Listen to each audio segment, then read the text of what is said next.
Hello everyone, आप सब कैसे हैं। मैं उम्मीद करता हूं कि बहुत अच्छे होंगे और अपनी पढ़ाई को बहुत अच्छे से कर रहे होंगे। मैं Akash Kumar Bhadana ICT virtual classroom में आपका बहुत बहुत स्वागत करता हूं। मेरे प्यारे बच्चों, जैसा आपको पता है 10th क्लास है, इकोनॉमिक्स को हम लोग आपका आपका देख रहे थे और हम लोग इकोनॉमिक्स में क्लासिफिकेशन ऑफ इकोनॉमिक्स को हम लोग आपका देख रहे थे कि खास करके हम लोग बात कर रहे थे उसका वर्गीकरण का, क्लासिफिकेशन का। जो हमारे आपके सेक्टर्स हैं, उन सेक्टर का हम लोगों ने किस प्रकार से क्लासिफिकेशन किया था।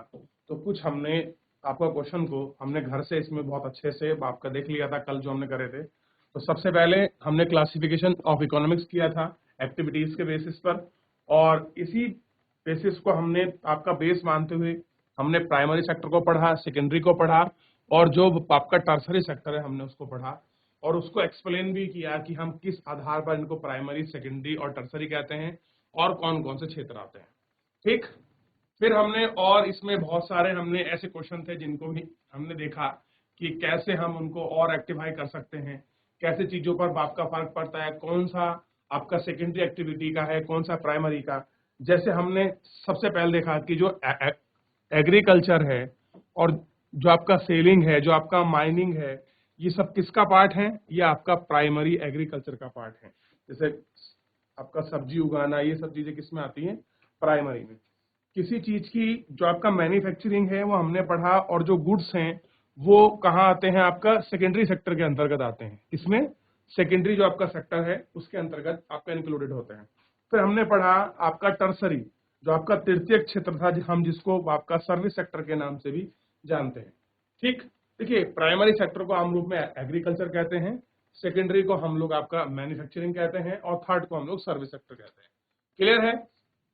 तो हमने देखा कि कैसे हम आपका टर्सरी सेक्टर को डिफाइन करते हैं अदर जो आपके सेक्टर हैं उनके अलावा, और कुछ एग्जाम्पल के माध्यम से भी हमने उसको समझने का प्रयास किया। जैसे हमने होलसेल प्राइस में समझा, आपका रिटेल शॉप समझा, आपका ट्रांसपोर्टेशन जो फैसिलिटी है हमने वो देखा, शॉपकीपर कैसे आ रहे हैं, कैसे अंडरटेकिंग है, हमने इन सब चीज को देखा। ठीक। और इसको आपका देखने के बाद हमने इन सभी चीजों को बहुत अच्छे से आपका इसको देख चुके थे, और इन सभी पर हम लोग अब आपका बात भी करेंगे। तो आप मुझे बताइए, जितना हमने कल तक पढ़ा था उसमें कोई भी आपका डाउट है, कोई भी आपका क्वेरी है? ठीक, तो आप मुझसे पूछ लीजिए। चलिए आगे बढ़ते हैं। देखिए, what do you understand disguise unemployment explain with the example is from the urban and rural area. कह रहे कि आप हमको क्या करना है, ये हमें समझ आना चाहिए कि कैसे अनएम्प्लॉय है आपका रूरल क्षेत्र में और आपका शहरी क्षेत्र में, इन दोनों को हम लोग आपका डिस्कस करेंगे। तो देखिए, आप इसमें देखेंगे the understand unemployment where people are the appear working but all the them are made a work less than controls calling discussing unemployment in the cases of person consider himself employed but actually not working. A rural area where working agriculture is the main source of income and kind of unemployment can be seen often the pieces of land rupees only 1 3% to work on it. Inside 5 people on working on it, then the two expert people are said when we status and discussion unemployment in urban area. Discuss unemployed is seen where is paints, plantation, electrical, and find the other work, daily basis work, and we lease them here petrol. अब आप इनको समझ सकते हैं कि कैसे आपका secondary और आपका प्राइमरी के जो लोग हैं वो कैसे अपना काम करते हैं। ठीक है, अगर आप इसको देखेंगे तो आपको सारी चीजें इसमें बहुत अच्छे से आपको समझ आएंगी। ठीक है, तो जितनी भी ये आपको पोटेंशियल इसमें दिखाई देगी, और हम लोग बेसिकली इसमें अब देखिए क्या बात कर रहे थे अनएम्प्लॉयमेंट में, और इसमें अब आप देखिए, जितना भी आपके अधिकतर लोग हैं, ठीक है, चाहे वो अनएम्प्लॉयमेंट में हो आपका, और उनकी जो भी आपका वर्किंग आपकी पोटेंशियल हो, is called discuss unemployment. Clear है? और आप ये खुद जानते हैं कि अधिकतर देश के जो लोग हैं, अब देखिए, अगर मैं आपका ग्रामीण क्षेत्र में बात करूं, बेसिकली आप ध्यान रखिए, जो भी अगर हम कुछ ऐसे केसेस देखते हैं, the person consider himself employ, और कुछ लोग क्या करते हैं, अपने आप ही रोजगार करते हैं, but is actually is not working, वो असल में काम नहीं कर रहे होते हैं। इस रूरल एरिया, अगर मैं ग्रामीण क्षेत्र की बात करूं, तो where agriculture is an main source of income. अगर आप ग्रामीण क्षेत्र में देखोगे तो सबसे बड़ा सोर्स ऑफ इनकम है वो एक ही सेक्टर है, उसका नाम है एग्रीकल्चर सेक्टर। क्या है? एग्रीकल्चर जो आपका सेक्टर है वो मेन ऐसा सेक्टर है जो आपका किसके लिए करता है, रूरल एरिया में आपका एम्प्लॉयमेंट को आपका जनरेट करता है। क्या देता है? लोगों को एम्प्लॉयमेंट देता है। क्लियर है? और साथ में आपको ध्यान रखना है, यही सोर्स ऑफ इनकम है, और यही गांव आपके ग्रामीण क्षेत्र में पैसे का एक जरिया है। This kind of unemployment can be see the often, और आप देखिए इसी प्रकार और बहुत सारे ऐसे क्षेत्र आपको दिखाई देंगे, देख सकते हैं, जो अनएम्प्लॉयमेंट को दूर करते हैं। जैसे आप देखेंगे prices of land rupees only 3% to work it inside and 5 people are working on them. अगर आप देखेंगे, अगर 8-10 लोग हैं, उनमें से 5 लोग आपको एग्रीकल्चर में काम करते हुए मिलेंगे। मान लीजिए, एक छोटा सा एग्जांपल लेकर मैं आपको समझाता हूं। मान लीजिए आपके गांव में आपका 10 लोग हैं, तो 10 लोग में से लगभग 7 लोग या 6 लोग एग्रीकल्चर में लगे होंगे। ठीक, अब इसमें से 2 लोग होंगे आपका सेकेंडरी एक्टिविटी में, जो आपका मैन्युफैक्चरिंग यूनिट है, और 3 लोग इसमें लगे होंगे आपका सर्विस सेक्टर में। और आपको पता होना चाहिए कि जो हमारा प्राइमरी सेक्टर है उसमें डायरेक्ट इनडायरेक्ट आपका अगर देखोगे तो लगभग 67% लोग एग्रीकल्चर यानी कि प्राइमरी एक्टिविटी में ही संलग्न है। लेकिन अगर आप इसको जीडीपी के बेसिस के आधार पर देखोगे कि सबसे ज्यादा कौन कंट्रीब्यूशन कर रहा है अपना सेक्टर, तो आपको थर्ड जो आपका टर्सरी सेक्टर है ये निकलकर सामने आएगा कि जीडीपी में सबसे ज्यादा योगदान करने में अगर किसी का कोई हेल्प है तो वो आपका टर्सरी जो आपका सेक्टर है उसका बहुत बड़ा आपका क्या है, इंपॉर्टेंस है। क्लियर है? तो इतना हमको देखना है, और इसमें आगे बढ़ते हैं और हम आपका देखते हैं। ठीक, अब देखिए, अगर हम बात करें शहरी एरिया में कि शहरी एरिया में एम्प्लॉयमेंट क्या हिसाब है, अब दिख रहा ना, urban area discuss unemployment scene when the आपका painters, plumber, electrician and unable to find the work on daily basis and work where least them he have आपका potential। अब जितने भी शहर जो लोग शहर में काम करने जाते हैं वो दैनिक दिहाड़ी मजदूरी के आधार पर ही काम करते हैं। जैसे वो पेंटर के रूप में काम कर सकते हैं, प्लम्बर के रूप में काम कर सकते हैं, इलेक्ट्रिशियन के रूप में काम कर सकते हैं, और लेबर हो सकते हैं, राज मिस्त्री के रूप में काम कर सकते हैं, अनस्किलफुल जो आपकी लेबर होती है जो आपका बोझा उठाती है, इस तरह के वो काम क्या है यहां पर आपका करते हैं। इसको देख लीजिए, फिर इसी में हम लोग क्या करेंगे, आगे बढ़ जाएंगे। ठीक, और इसको हम लोग आपका देखेंगे। लिख लीजिए, चलिए आगे बढ़ जाएं। अगला क्वेश्चन देखिए, हमको डिस्कस करना है between open employment and अनओपन employment. इसको मैं कल आपका बता चुका हूं। ठीक है, ठीक, और अब इस क्वेश्चन को देखना है कि tertiary sector is not playing any significant role of development of India economy. Do you agree? Give the reason and support for your answer. अगर आप ये कहते हैं कि जो टर्सरी सेक्टर है वो बहुत बड़ा रोल प्ले नहीं करता डेवलपमेंट में, भारतीय इकोनॉमिक्स इंडियन भारतीय अर्थव्यवस्था में, क्या आप उससे एग्री करते हैं और आप उसको सपोर्ट करते हैं, तो क्या उसके वैलिड रीजन है? आइए इसको देखते हैं। तो no, this is not correct, ये सही नहीं है। The tertiary sector is playing a significant role in development of the Indian economics. और कह रहे हैं कि जो स्टेटमेंट है वो सही नहीं है, कि वो बहुत बड़ा रोल प्ले करता है, ठीक है, कि जो आपका टर्सरी सेक्टर है वो बहुत महत्वपूर्ण है भारतीय अर्थव्यवस्था के डेवलपमेंट के लिए। In the year of 2003 is the tertiary sector replace the आपका primary sector as the most producing sector of the country. A few reasons to support are giving below.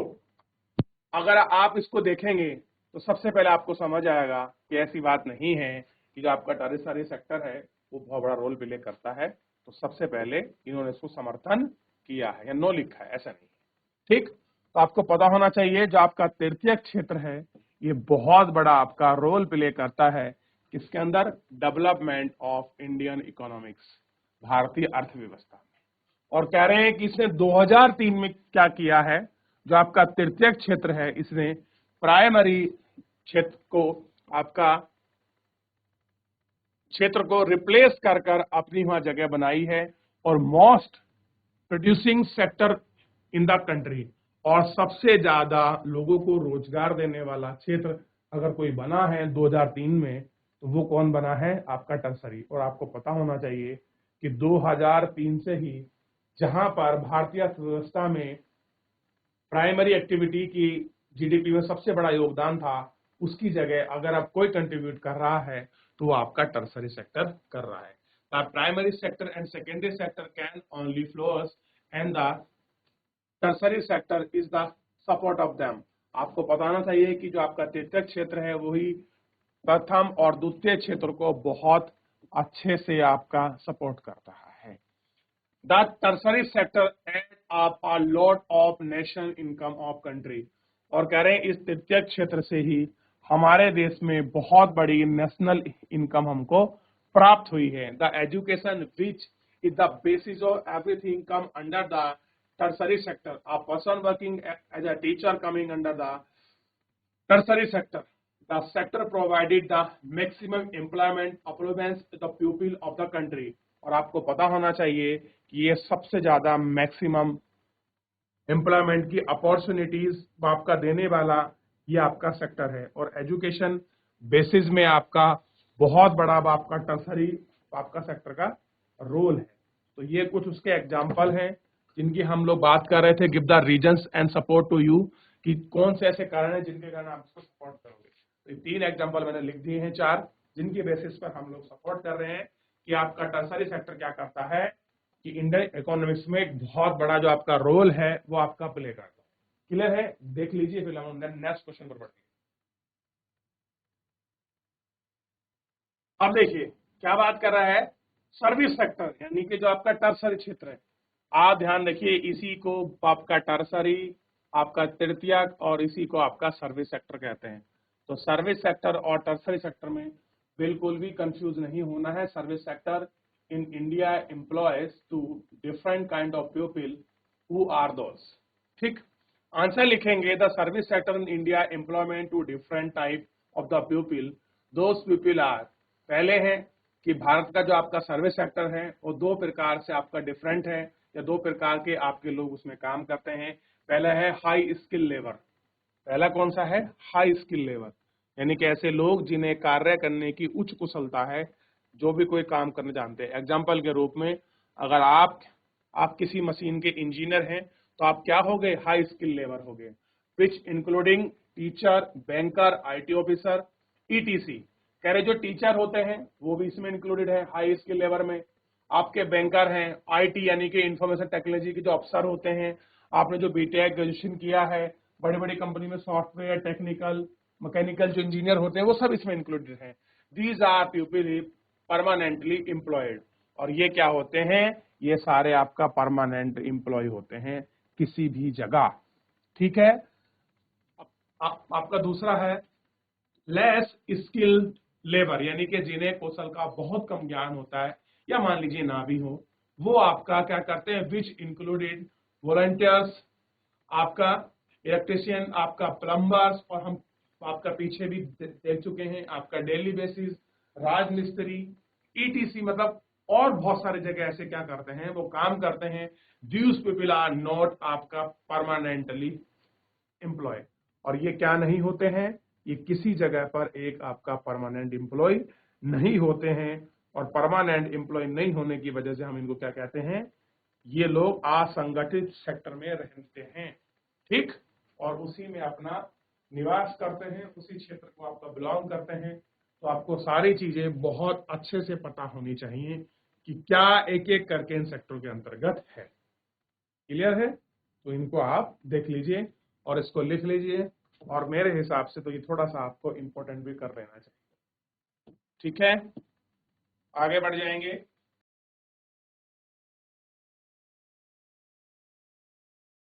कह रहे हैं worker exploited in unorganized sector. Do you agree with this view? Give the reason and support on your answer.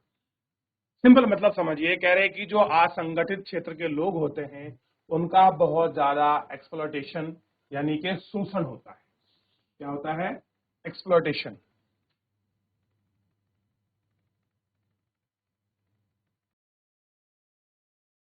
और exploitation होता है unorganised आपका sector में। क्या आप इस बात से सहमत हैं इस दृष्टिकोण के लिए, और आप क्या इसके प्रॉपर रीजन को सपोर्ट करते हैं? देखिए, the unorganised sector is the sector of the small scale unit which are the largest outside the control of the government. There are the rule and regulation, but these are not followed. The job are below paid in not the regular.